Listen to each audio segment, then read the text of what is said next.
Good morning, CLC. Good morning. At this time and in this moment, I invite each and every one of you to just let the love and light that is God Himself into your life. If you feel so inclined, go ahead and take a nice, deep, cleansing breath in, breathing in love and light.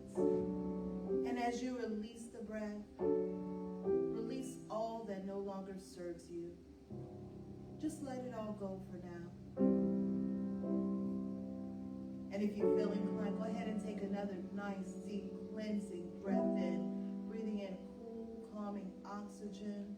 And as you release this breath, allow your body to just relax in this moment. And allow your mind to be here, now. Universal love enfolds me. Universal wisdom inspires me.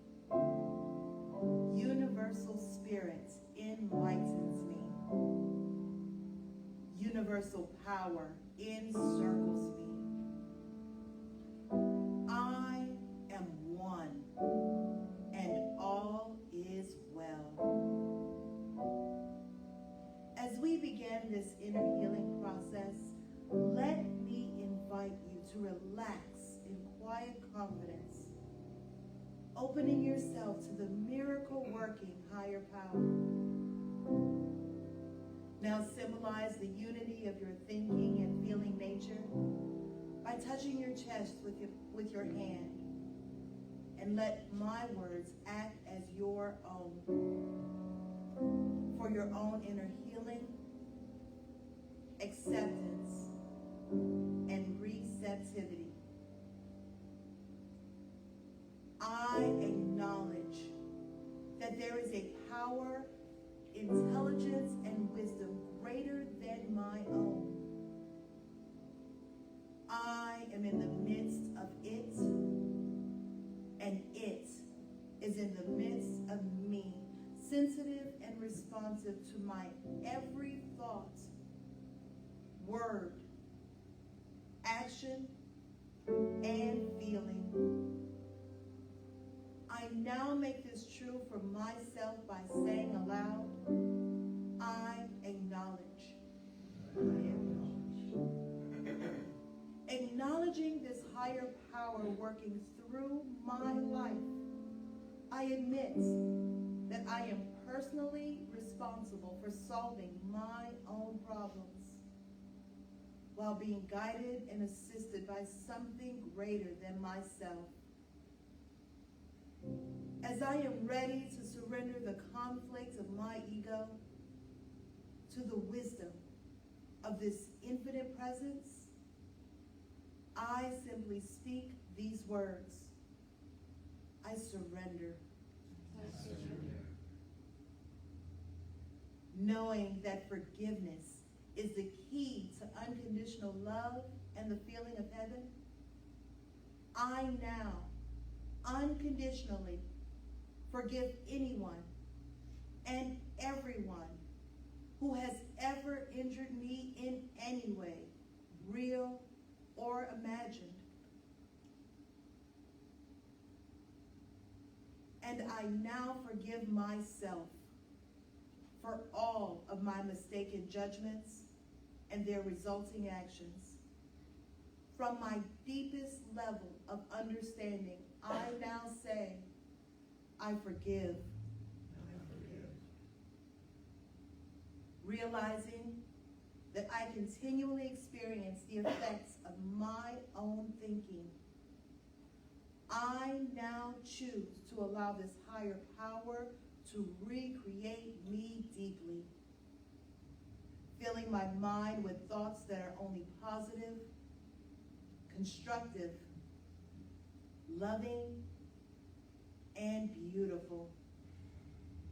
I call upon this divine inflow by stating aloud, I choose.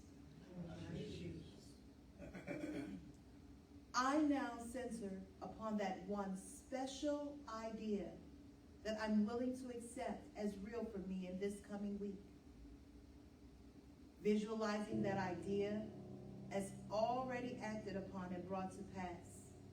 In seeing my idea become a fact of my experience, I enjoy the happiness and peace of my thought fulfilled and gratefully speak these words. I accept. I accept. Knowing that I have an everlasting place in the midst of the power that sustains all creation, as well as the support of all those around me, I allow myself to relax in the peace of fulfillment and gratitude and say, I release. I release. Now, in my mind's eye, I envision the presence of someone near and dear to me. This could be a friend, a family member, a teacher or mentor, someone who has touched my life in deep and loving ways. Someone who may not be physically present in this room or on this planet anymore. I turn to that image in my mind's eye and say, I'm grateful for the good in your life. Now I open my eyes, turn to the world around me, and joyfully speak to anyone physically present in this room or virtually on this broadcast, and share in confidence and gratitude in saying, I'm grateful for the good in your lives.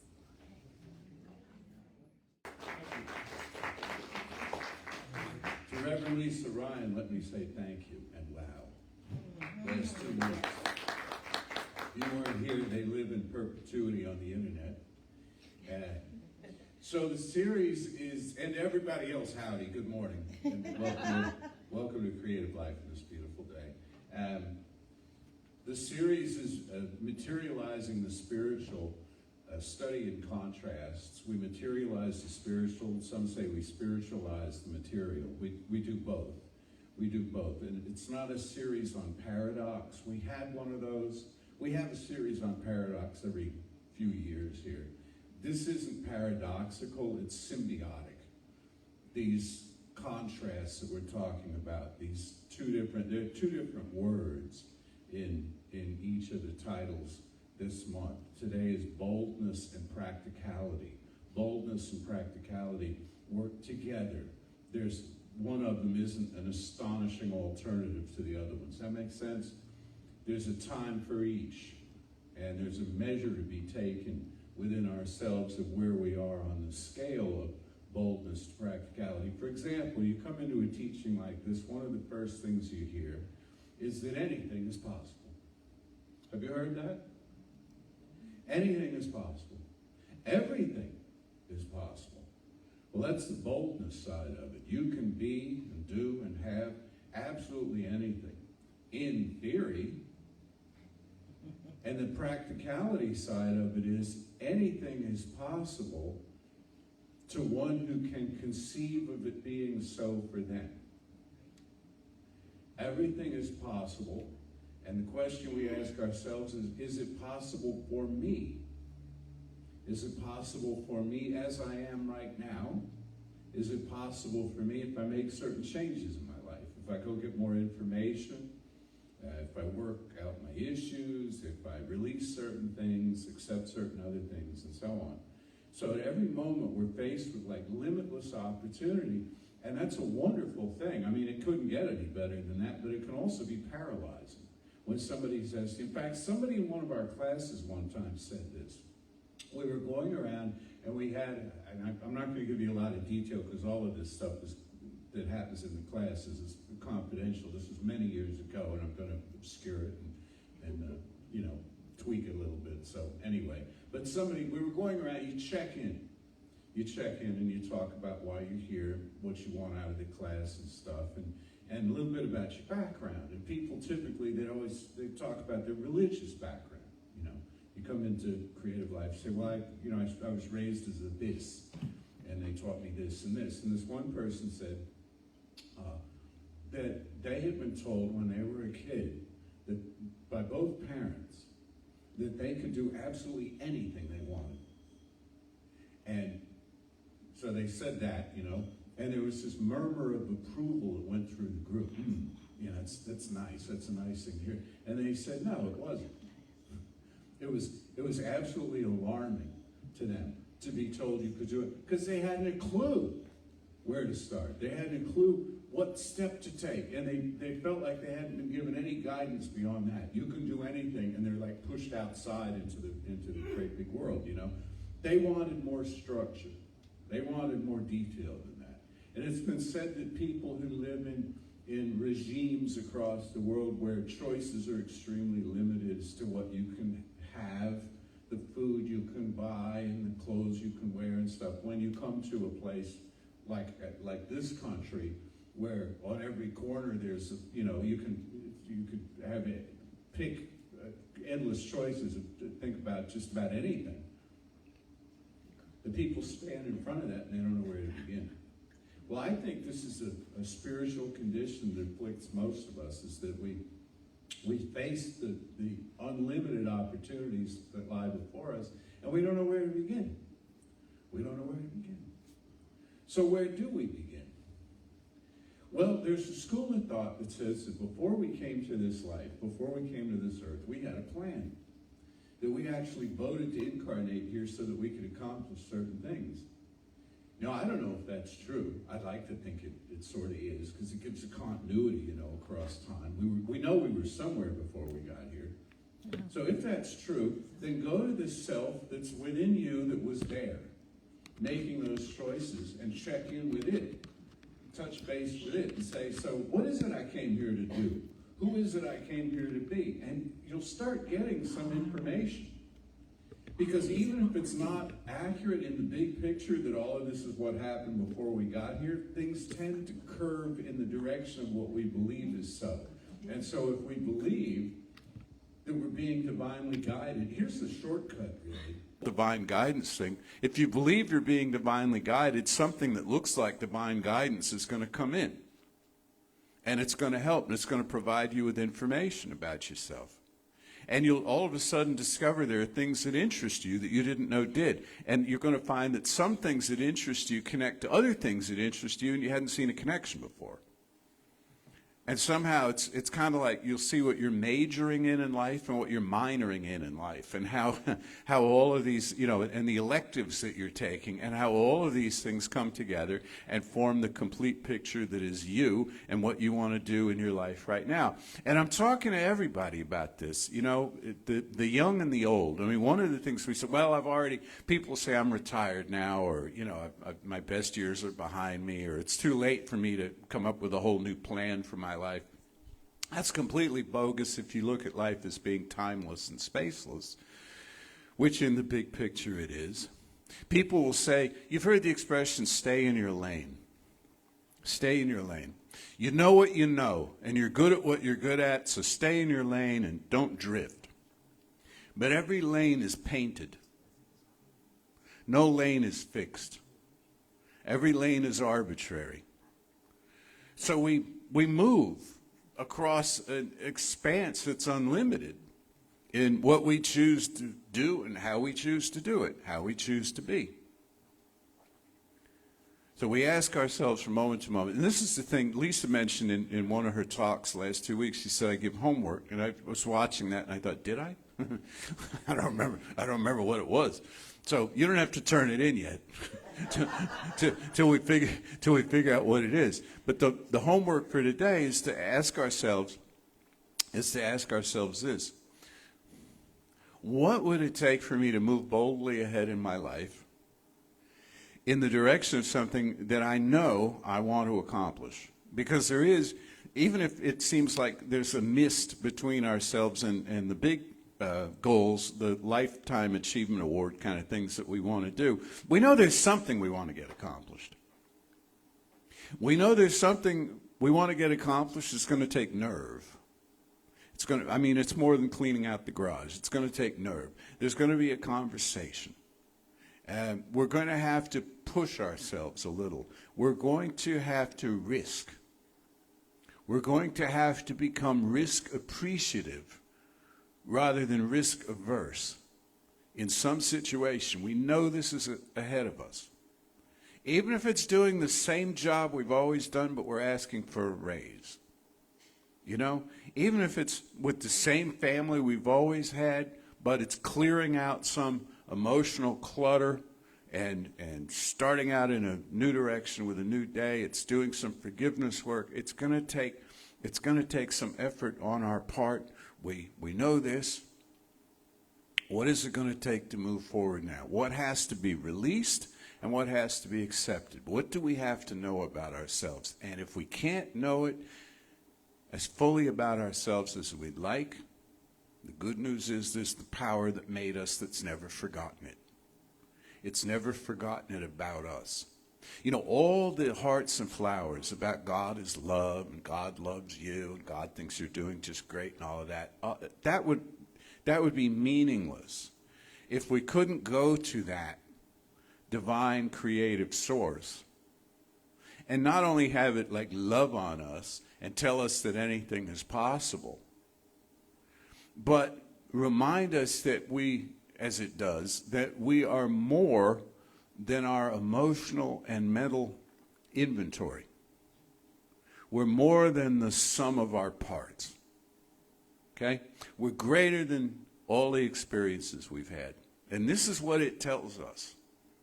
That's the limitlessness factor to us that is really useful. Instead of just, here's the great big outdoors, now go play in it and have fun. It's that there's nothing wrong with us. There's no absence. I was talking about this one last I was with you, about we've been conditioned to practice the absence rather than the presence.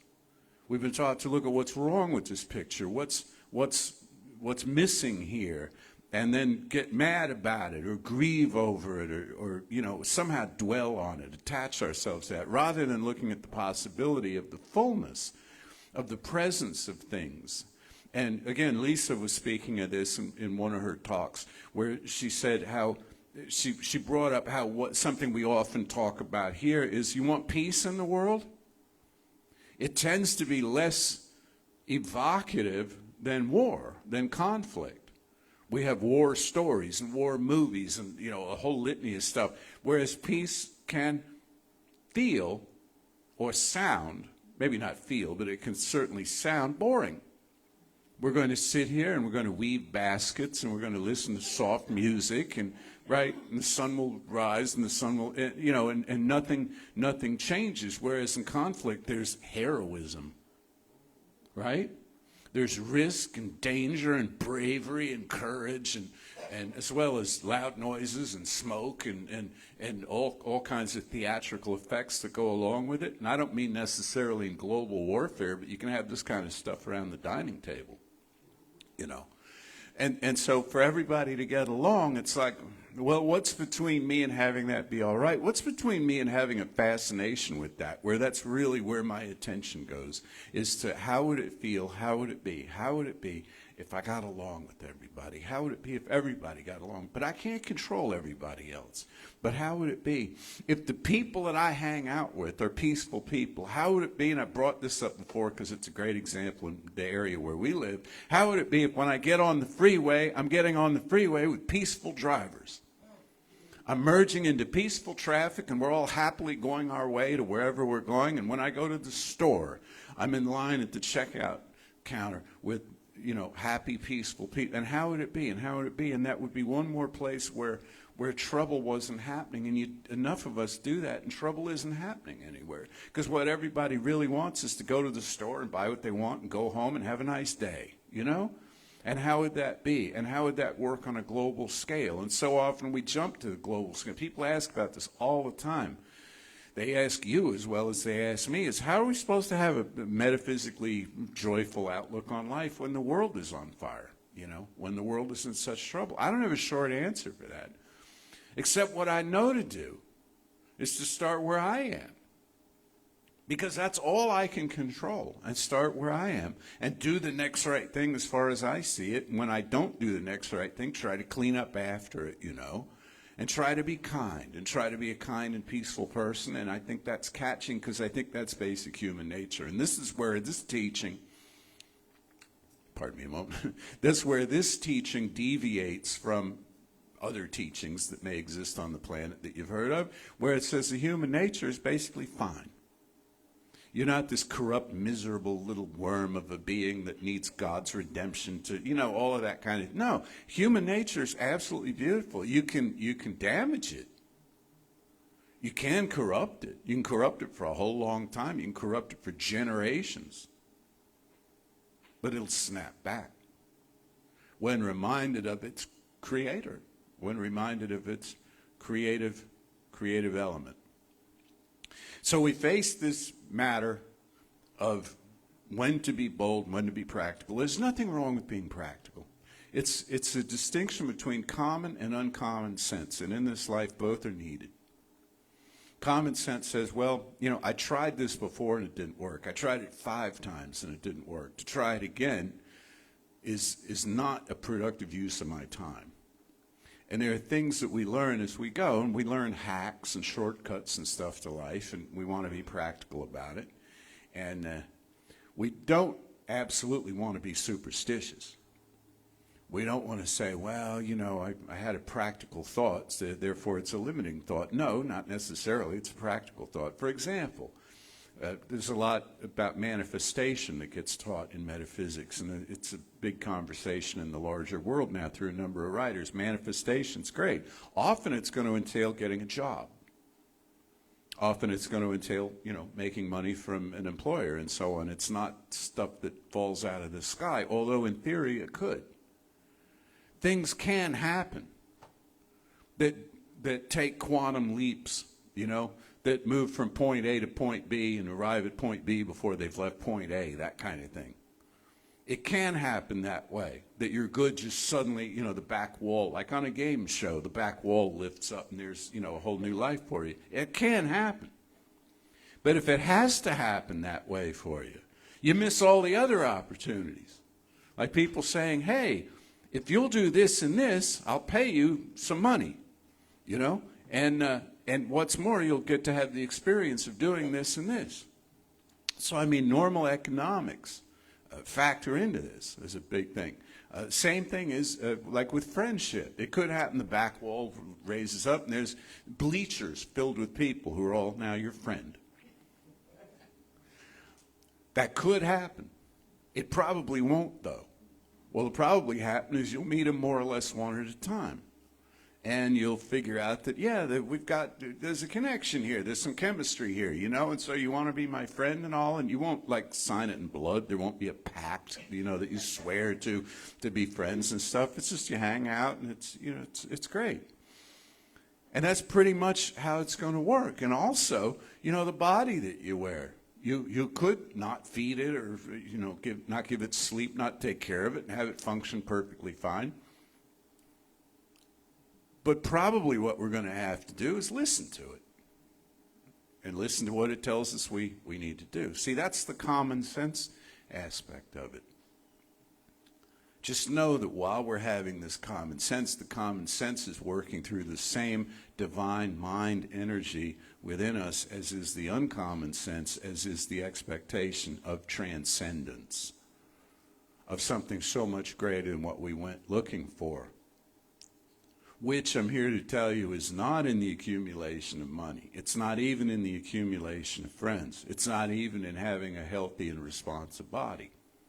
It's in the recognition that we are timeless and infinite beings. It's in the recognition of what's been called the primacy of non-physical reality. That everything that's in form is coming from non-form. As again, Lisa, quote, I quote her all day, but she's saying that how we fear the unknown.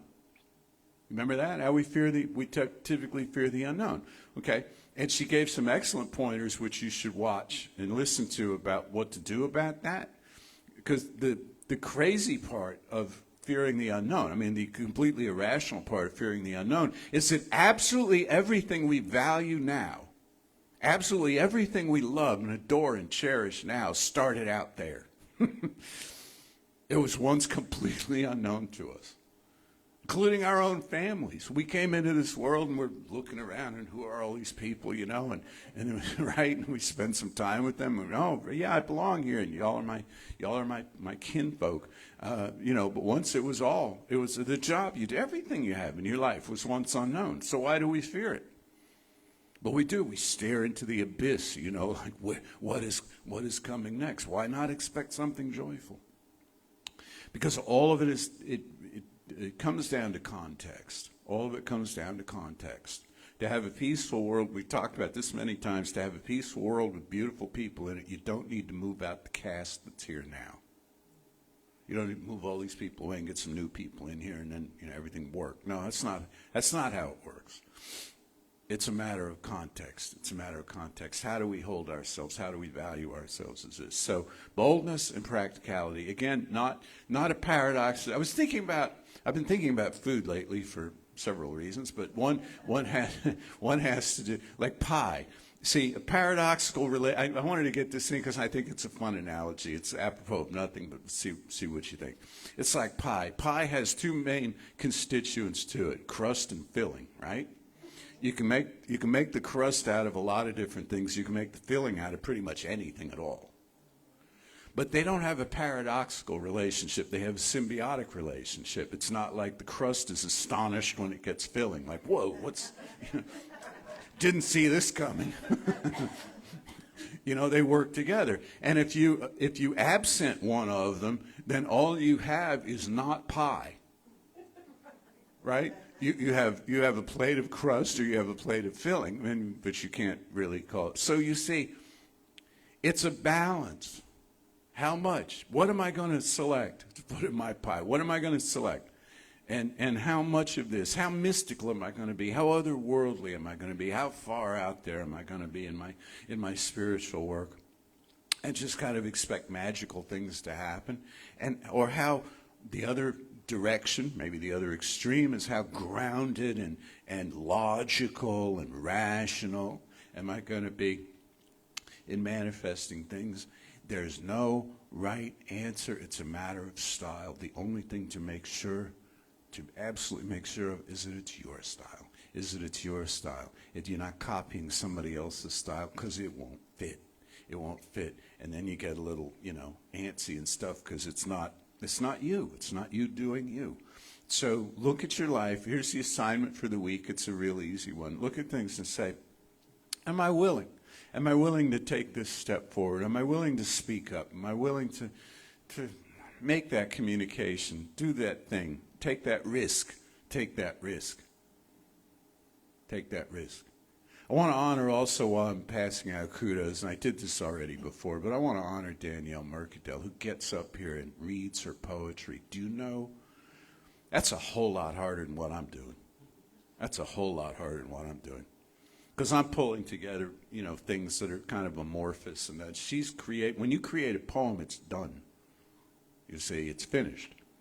And you get up and you put it out there and to various audiences and all, and you see what their reaction is. But you've just opened your soul to share these thoughts in a way that no public speaker really can touch. And so, would you like to do that? Would you like to get up and recite something that you've written to this group or to a larger group? Okay, one last thing, because I wanted to get this in. Tonight's the Academy Awards. Tonight's also the beginning of Ramadan. And so salam to our Muslim friends. And of a much lesser importance, it's also the Academy Awards tonight. And I was thinking how people who are going to win awards tonight who are new, like on the scene, not veterans who won lots of Oscars, they're going to get up there and half of them are going to say, I never in a million years dreamed this moment could occur for me. And the other half are going to get up and say, all my life, I've dreamed this moment could occur for me. And you're going to look at that and say, well, now, so metaphysically, what's the truth here? Metaphysically, they're both telling the truth. but they both accepted the possibility. They showed up and did the work. And they weren't focused. I'll warrant you this. They weren't focused on the winning of awards for it. They were focused on doing the work. Jerry Seinfeld was once asked by a young comedian, how can I get some marketing? How can I get some promotion so that people find out who I am? And Seinfeld said to him, marketing? Promotion? He said, no. Work on your act. Work on your act. Do your work. Do your work. The world will come and find you. So I bid you a good morning, and thank you very much. Yeah, it's excellent. So with that, if our usher would wander to the back and pick up a basket.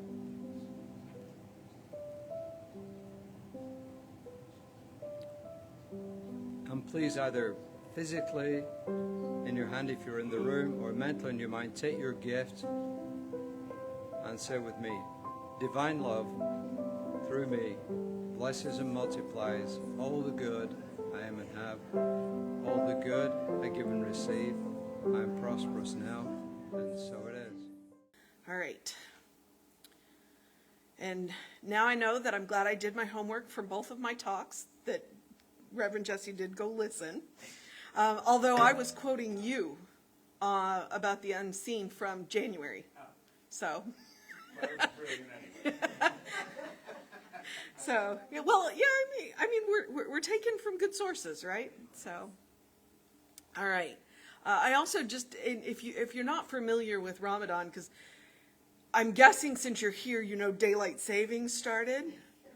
So during Ramadan, it's got some similarities with Lent, but it's also wildly different from Lent. So, don't think that they're the same thing.